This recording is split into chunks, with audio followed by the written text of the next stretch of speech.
नमस्कार साथियों, सार्थक पहल बदलाव हमसे है मैं पुनः एक बार आप लोगों का स्वागत है। हम सार्थक पहल के माध्यम से मध्य प्रदेश लोक सेवा आयोग एवं यूजीसी नेट संविदा शाला शिक्षक वर्ग 1, 2, 3 से संबंधित जो है वो वीडियो आप लोगों के सामने लेकर आते हैं। अभी चलो बने अर्थशास्त्रीय श्रृंखला के अंतर्गत हम इससे पहले मांग क्या है, मांग का नियम व मांग के अपवाद हम पढ़ चुके हैं। आज हम लेके आए हैं विभिन्न प्रकार के मांग वक्र, विभिन्न प्रकार के मांग वक्र, विभिन्न प्रकार के मांग वक्र। यदि यूजीसी नेट की हमें तैयारी करना हो तो ये टॉपिक बड़ा महत्वपूर्ण हो जाता है कि मांग वक्र क्या है और विभिन्न प्रकार के मांग वक्र कैसे होते हैं, कौन कौन सी वस्तुओं के लिए हमें किस प्रकार के मांग वक्र का सामना करना होता है। इससे पहले हमने गिफिन पैराडॉक्स पढ़ा है, गिफिन का विरोधाभास, गिफिन का विरोधाभास एक सामान्य सी बात है। गिफिन पैराडॉक्स जिसे कहते हैं कि कोई भी वस्तु की कीमत बढ़ती है तो उसकी मांग कम हो जाती है और कीमत कम होने के साथ में उस वस्तु की मांग बढ़ जाती है। लेकिन गिफिन का विरोधाभास, उन्होंने ये बोला कि कुछ वस्तुएं ऐसी होती है, पहले तो हम देखेंगे कि गिफिन वस्तुएं क्या है। गिफिन वस्तुएं, वस्तुओं के ऊपर मांग का जो प्रभाव होता है वो दो तरीके से होता है, ये भी हमने पढ़ा। मांग प्रभाव, जो इनकम इफेक्ट होता है वो हमने पढ़ा कि जब उपभोक्ता की आय बढ़ती है तो वस्तुओं की मांग भी बढ़ जाती है, ये इनकम इफेक्ट है। वस्तुओं की आय बढ़ने के साथ साथ उसकी मांग भी बढ़ जाती है। लेकिन वस्तुएं जो है कुछ सामान्य प्रकृति की वस्तुएं होती हैं, तो आय बढ़ने के साथ साथ इन वस्तुओं की मांग भी बढ़ जाती है। लेकिन कुछ वस्तुएं जो होती है वो निम्न कोटि की वस्तुएं कहते हैं, इंफीरियर गुड्स, इंफीरियर गुड्स। तो देखो यहाँ पे एक होगा निम्न कोटि की वस्तुएं, निम्न कोटि की वस्तुएं इंफीरियर गुड्स, और एक होता है गिफिन वस्तुएं। बहुत समझना होता है इन चीजों को, इकोनॉमिक्स में पीजी कर लेते हैं, लेकिन हमें गिफिन वस्तुएं, इंफीरियर वस्तुएं, निम्न कोटि की वस्तुएं और सामान्य कोटि की वस्तुएं समझ में नहीं आता है। सामान्य वस्तुएं तो वो है कि उपभोक्ता की आय बढ़ी और उन वस्तुओं की मांग भी बढ़ जाती है, ये सामान्य वस्तुएं हैं। लेकिन गिफिन वस्तुएं, गिफिन वस्तुएं क्या है, वो निम्न कोटि की वस्तुएं हैं जिनके ऊपर उपभोक्ता अपनी आय का बड़ा भाग व्यय करता है। वो वस्तुएं हैं जिनके ऊपर उपभोक्ता अपनी आय का एक बड़ा भाग व्यय करता है। और आय प्रभाव जो है अपेक्षाकृत अधिक शक्तिशाली होता है। आय प्रभाव अधिक शक्तिशाली होता है। नोट करना है एकदम बात, आय प्रभाव अधिक शक्तिशाली होता है।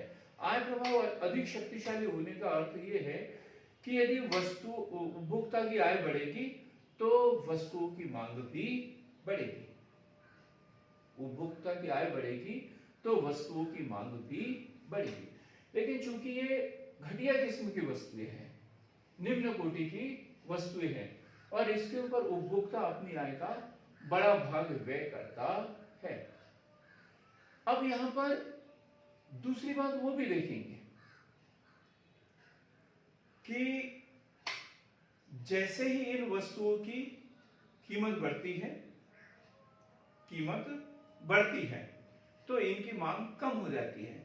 लेकिन जब इन वस्तुओं की कीमतें कम होती है, इन वस्तुओं की कीमतें जो गिफिन वस्तुएं हैं इनकी कीमत यदि कम होगी तो इनकी मांग बढ़ जाना चाहिए, लेकिन मांग का नियम इनके ऊपर लागू नहीं होता।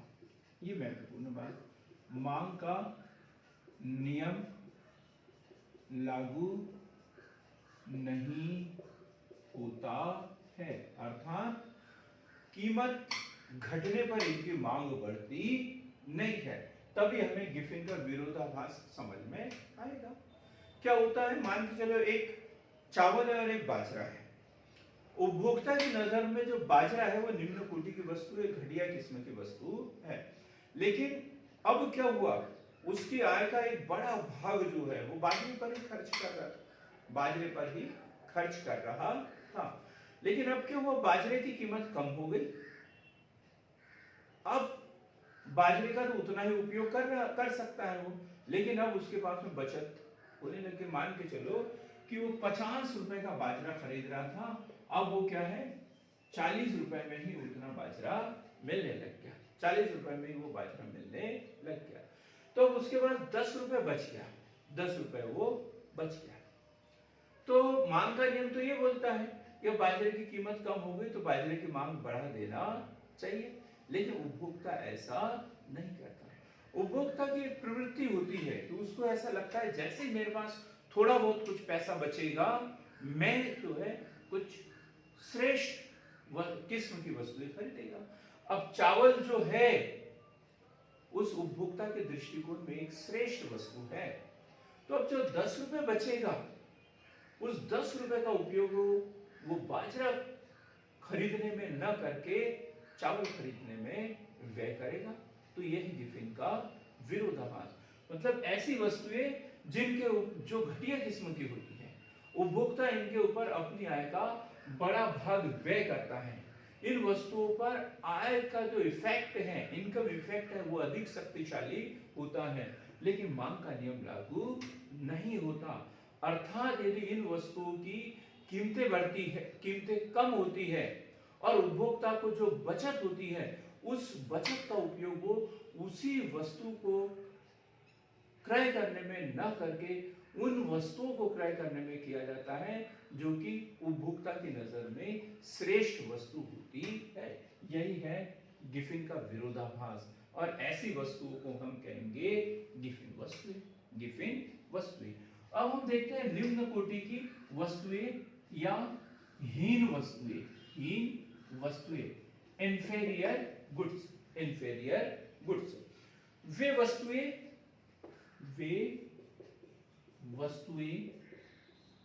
जिन पर आय प्रभाव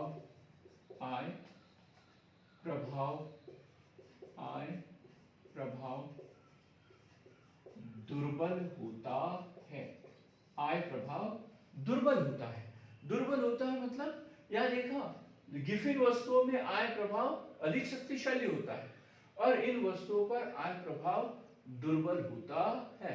मतलब उपभोक्ता की आय बढ़ने पर इन वस्तुओं की मांग बहुत अधिक बढ़ जाए ये जरूरी नहीं है, या उपभोक्ता की आय कम होने पर उपभोक्ता इन वस्तुओं को खरीदना एकदम बंद कर दे ये जरूरी नहीं है। मतलब ऐसी वस्तुएं होती है चाहे उपभोक्ता की आय बढ़े या कम हो, उपभोक्ता इन वस्तुओं को सामान्य रूप से क्रय करता ही है।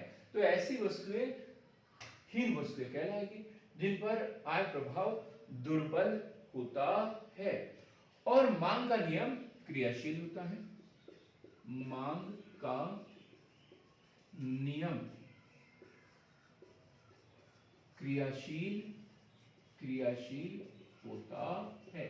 क्या पढ़ा था, वे वस्तुएं जिन पर आय का, थोड़ा सा संशोधन करेंगे हम, ऋणात्मक प्रभाव दुर्बल होता है और मांग का नियम क्रियाशील होता है। यहां इसको भी ठीक करेंगे, आय का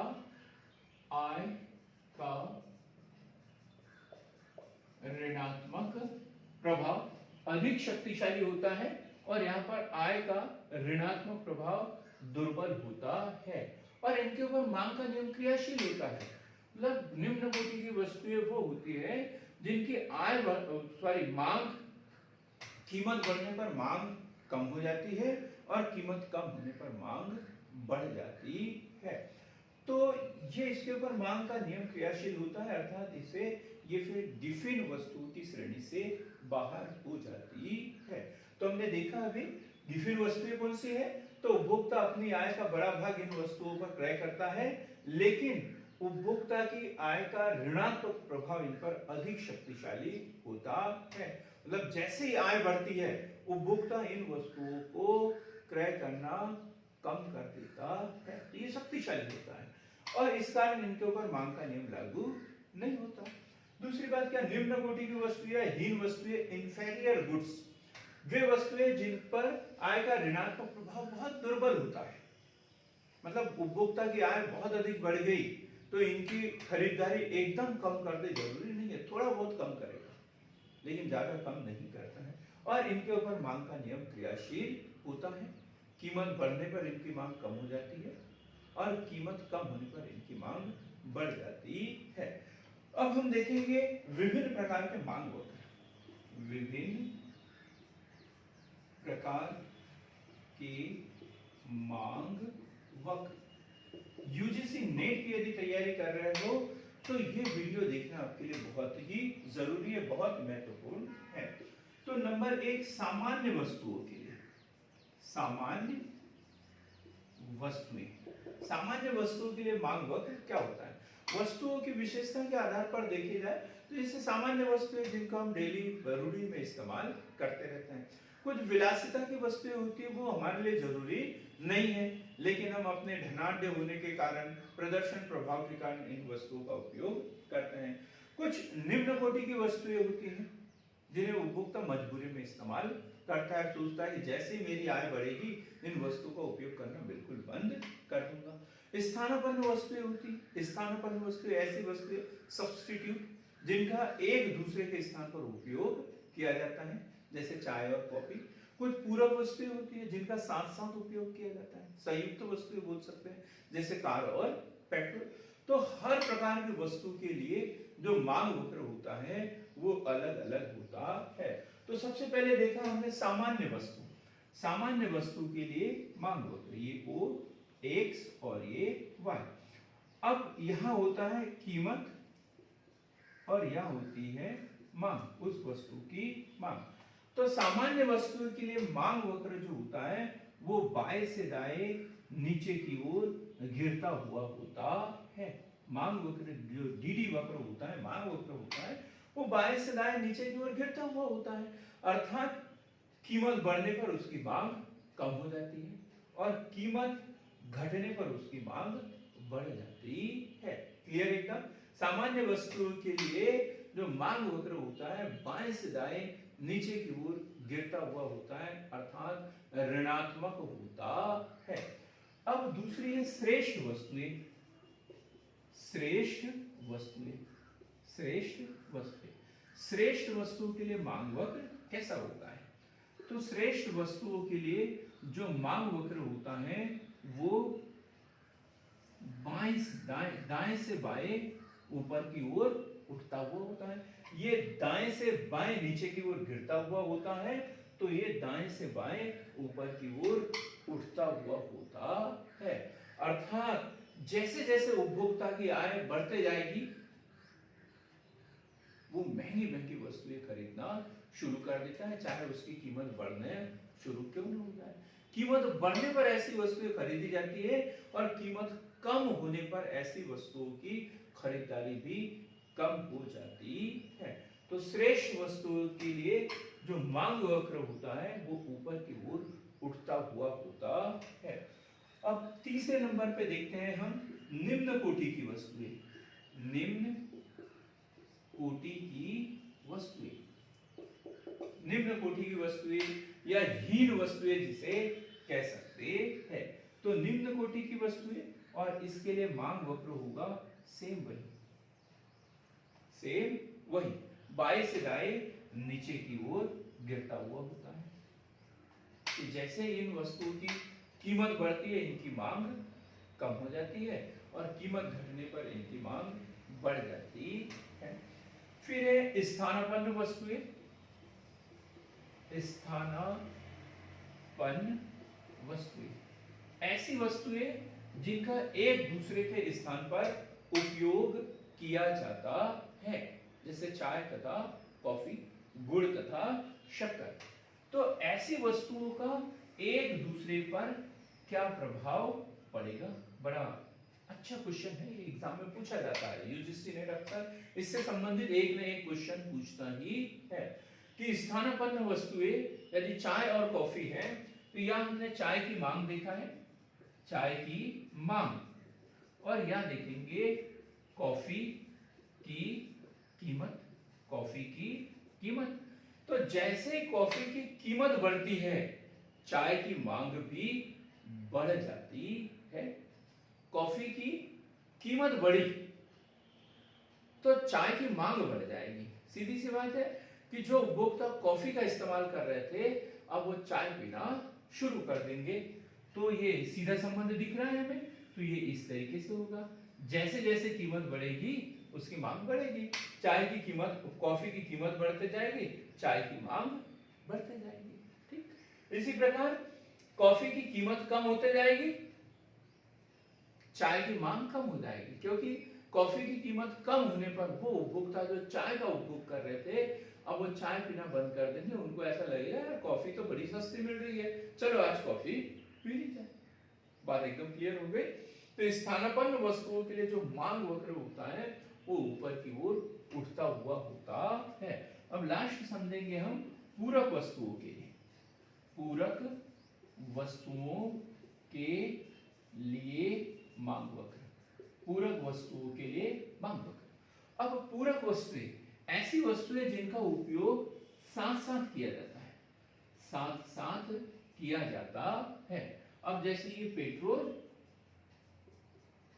और ये कार, कार और पेट्रोल, ये साथ साथ, सिर्फ कार है तो काम नहीं चलेगा, सिर्फ पेट्रोल है तो काम नहीं चलेगा। कार और पेट्रोल ऐसी वस्तुएं जिनका साथ साथ उपयोग किया जाता है, तो ऐसी वस्तुओं को पूरक वस्तुएं कहते हैं। अब यदि कार की कीमत बढ़ती है, कार की कीमत बढ़ती है तो मांग क्या हो जाएगी? पेट्रोल की मांग कम हो जाएगी। वैसे तो लोग कार खरीदना बंद कर देंगे तो सिर्फ पेट्रोल ही लेके क्या करेंगे? कार के साथ साथ पेट्रोल भी बंद हो जाएगा। उसी प्रकार कार की कीमत कम हो जाती है तो पेट्रोल की मांग बढ़ जाती है। तो सीधी सी बात है, तो ये जो वक्र होगा वो कैसे होगा? बाएं से दाएं नीचे की ओर गिरता हुआ होगा, क्योंकि कार की कीमत कम होने पर पेट्रोल की मांग बढ़ जाएगी, क्योंकि कार खरीदेंगे तो पेट्रोल भी खरीदना पड़ेगा। बात एकदम क्लियर हो गई। तो इस तरीके से हमने देखा कि विभिन्न प्रकार की जो वस्तुएं होती है उनके लिए मांग वक्र भी विभिन्न प्रकार का होता है। आज हम देखेंगे अब एंजिल वक्र। एंजिल वक्र, एंजिल वक्र उपभोक्ता की आय और उपभोक्ता द्वारा की जाने वाली वस्तुओं की मांग किस प्रकार एक दूसरे को प्रभावित करती हैं, इसे कहा जाएगा एंजिल वक्र। बिल्कुल याद रखना, ये एग्जाम में पूछा जाएगा। एंजिल वक्र, एंजिल वक्र, आय मांग वक्र, एंजिल वक्र। क्या बोलेंगे इसे हम? आय मांग वक्र, आय मांग वक्र। हमने देखा कि वस्तुओं की मांग को प्रभावित करने वाला जो महत्वपूर्ण तत्व है वो है उपभोक्ता की आय।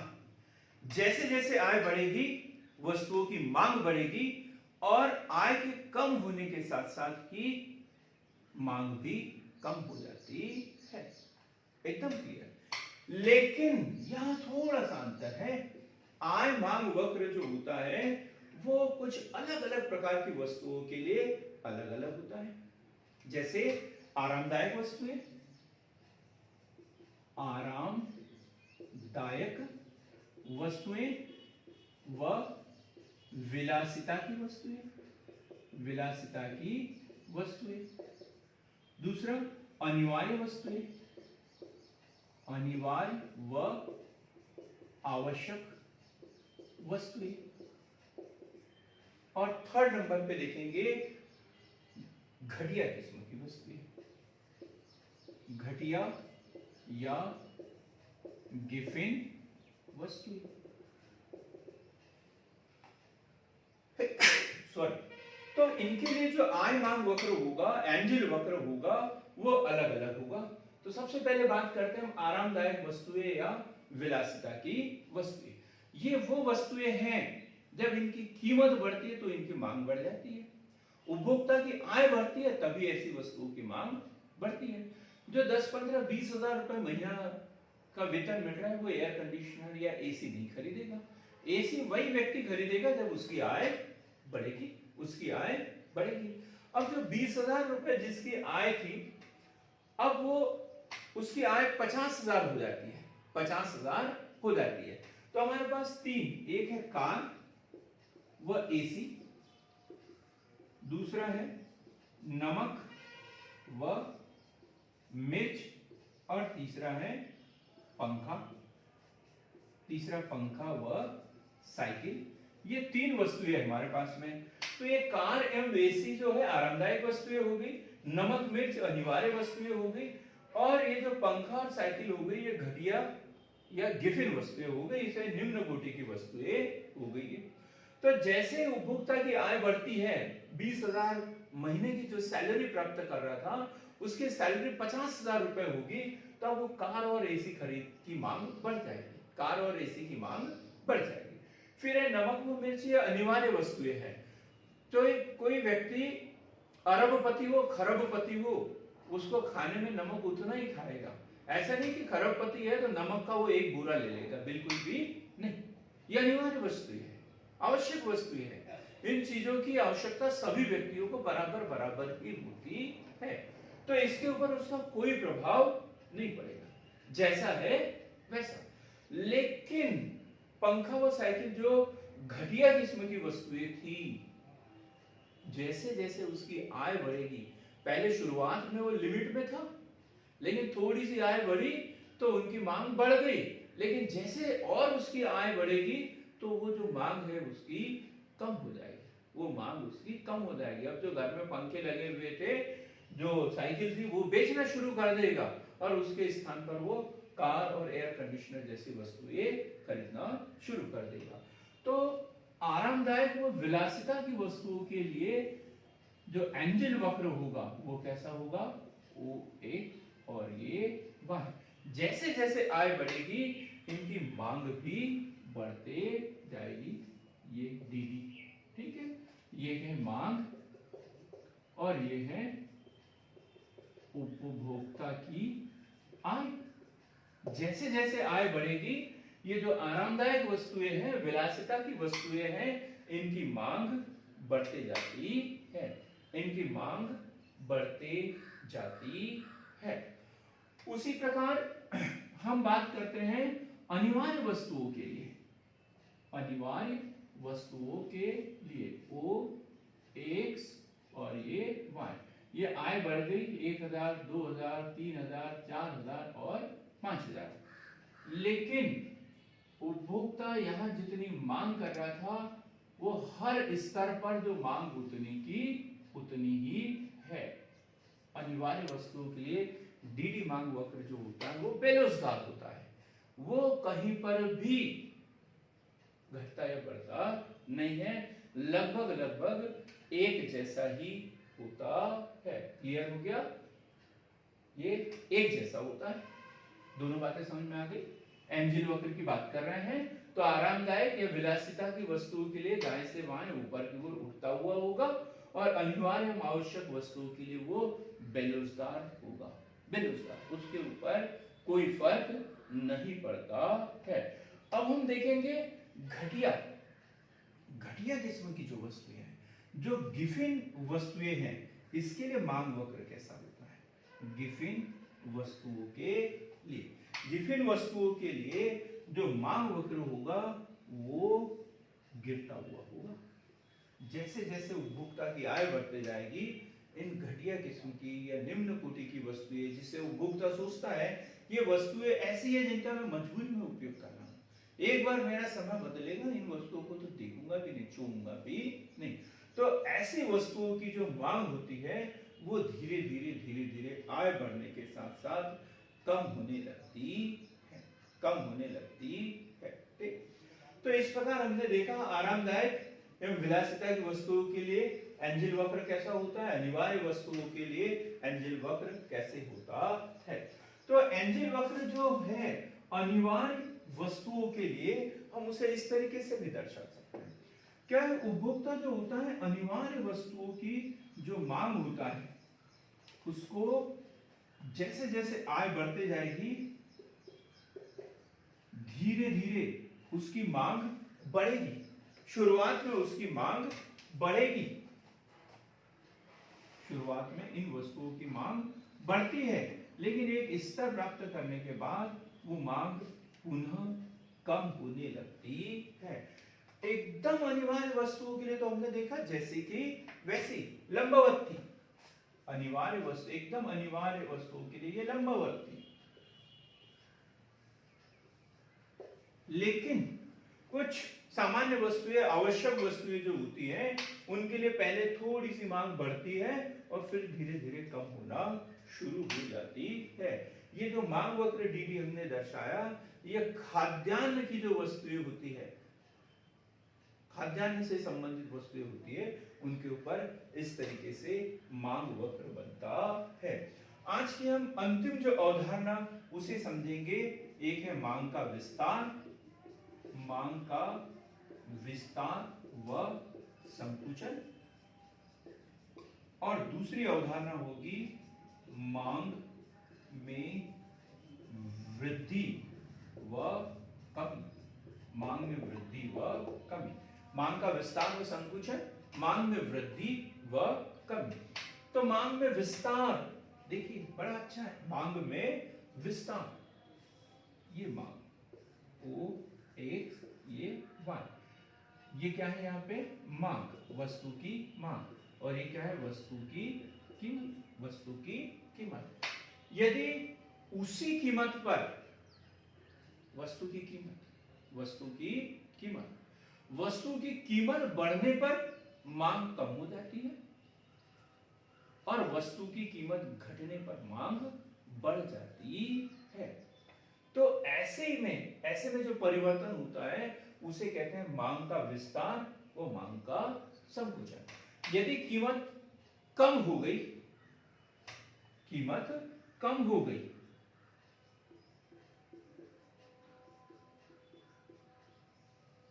और मांग बढ़ गई, कीमत कम होने पर मांग बढ़ जाएगी, तो इसे कहेंगे मांग का विस्तार।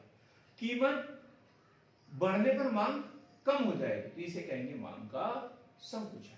उपभोक्ता जो है वो एक ही मांग वक्र पर बना हुआ रहता है, उसी मांग वक्र पर है।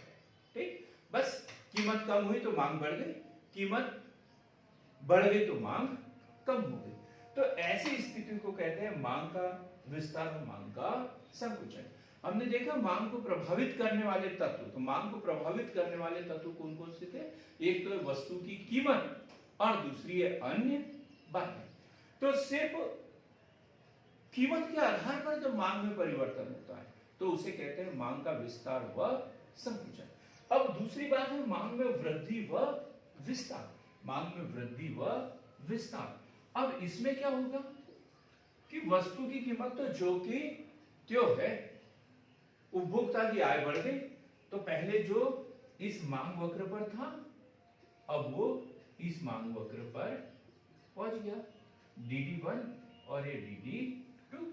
तो इसे क्या कहेंगे मांग में वृद्धि, मांग में वृद्धि, क्योंकि उपभोक्ता वस्तु की कीमत तो जितने की उतनी ही है, आय बढ़ने से उसने वस्तुएं ज्यादा खरीदना शुरू कर दिया, तो इसे क्या कहेंगे मांग में वृद्धि।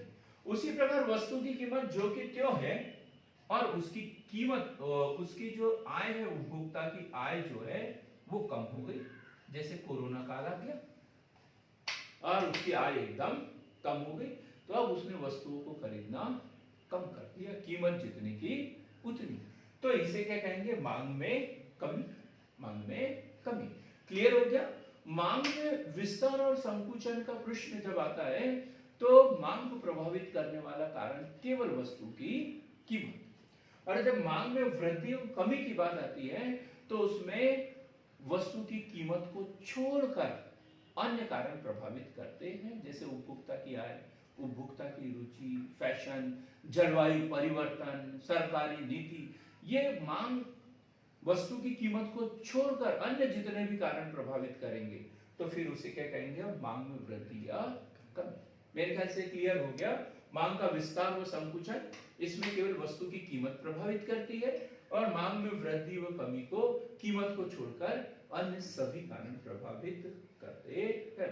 तो मित्रों, हमने दो वीडियो के माध्यम से वस्तु की मांग क्या होती है, मांग का नियम क्या है, गिफिन का विरोधाभास क्या है, विभिन्न प्रकार के मांग वक्र कैसे होते हैं, मांग के विभिन्न रूप जैसे आय मांग, कीमत मांग, आड़ी मांग, ये विभिन्न तरीके से हमने पढ़ने की कोशिश की है, और मुझे पूरा विश्वास है कि आप लोगों को ये वीडियो बहुत अच्छे से समझ में आया होगा। इसे बार बार देखिए, नोट करिए, पेंसिल, रबर, पेन, कॉपी सब साथ में रखिए और हमारे साथ में अर्थशास्त्री बनने की कोशिश कीजिए।